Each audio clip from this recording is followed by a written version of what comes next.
Mesdames et messieurs, nous sommes heureux que vous soyez de nouveau en ligne et nous vous souhaitons la bienvenue à notre commentaire médiatique d'aujourd'hui. Vous avez peut-être entendu que le 3 mai était un jour spécial. C'était la 20e journée internationale de la liberté de la presse. Ce jour a été initié par l'UNESCO. L'UNESCO est une organisation des Nations Unies pour l'enseignement, la science et la culture. Elle a pour tâche d'encourager l'indépendance et la diversité de la presse. Aujourd'hui, le 3 mai sert surtout à attirer l'attention du monde entier sur les violations de la liberté de la presse. On met aussi toujours à nouveau en lumière que le reportage libre est essentiel pour qu'une démocratie fonctionne bien. Reporters sans frontières, par exemple, publie tous les ans un classement de la liberté de la presse. Cette année, des pays comme la Russie, l'Iran, la Syrie, la Corée du Nord, Cuba, etc. arrivent en très mauvaise position. Sans tenir compte de la question de savoir si ces jugements sont vrais, Klagemauer TV voudrait projeter une lumière sur le malaise régnant sous nos latitudes, qui n'est pas mentionné dans les journaux ou dans les émissions de télévision ou de radio. D'après les statistiques de l'année 2011, en Allemagne, seulement 6 groupes d'édition possèdent presque la moitié de tous les quotidiens.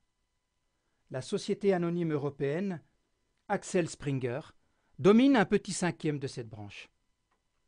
En Suisse, à côté de la radio et de la télévision nationale, il y a 3 groupes de médias principaux qui contrôlent tout le paysage médiatique. En Autriche, c'est pareil. Le quotidien Kronenzeitung est lu par presque la moitié de tous les lecteurs autrichiens et a pour cela une grande influence sur l'opinion publique. En France, les médias sont détenus par 6 ou 7 groupes dont les propriétaires sont parmi les plus grandes fortunes françaises.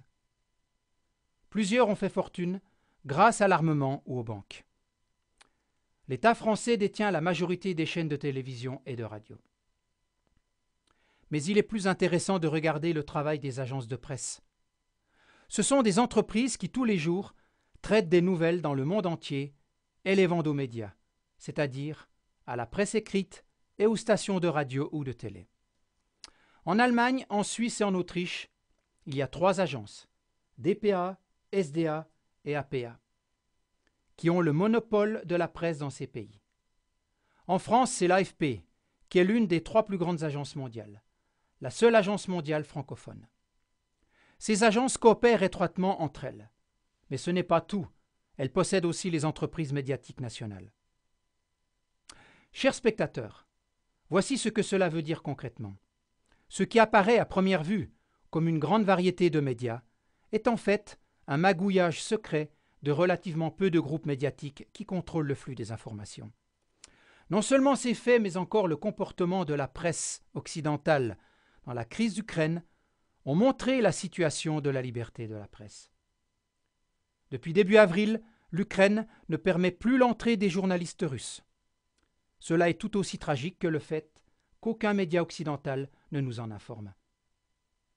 Mais le meilleur exemple de violation de la liberté de la presse, c'est l'UE en personne qui nous l'offre, en imposant des sanctions contre le directeur général de l'agence de presse, la Russie d'aujourd'hui. Apparemment, Dimitri Kisseliov a profondément vexé les pays occidentaux avec son programme de TV Nouvelles de la semaine. En outre, Kisseliov a donné son avis d'une manière acerbe sur les tendances fascistes dans le gouvernement des États-Unis. Pour cela, il a été mis sur la liste de l'UE qui interdit aux hommes politiques et entrepreneurs russes l'entrée dans les régions de l'UE et bloque leurs comptes dans les pays de l'Union européenne. Si cette dernière voulait tout à fait encourager la liberté de la presse, elle n'imposerait pas des sanctions politiques à l'encontre d'un journaliste. Kisseliov a dit à ce sujet « C'est pire que tout d'imposer des sanctions sur des journalistes. Cette attaque contre la liberté d'expression contredit les documents essentiels européens des droits de l'homme. » Chers spectateurs, mobilisez-vous pour le combat pour la liberté réelle de la presse et recommandez le Mur des Lamentations TV et cette émission. Bonne soirée et à la prochaine fois.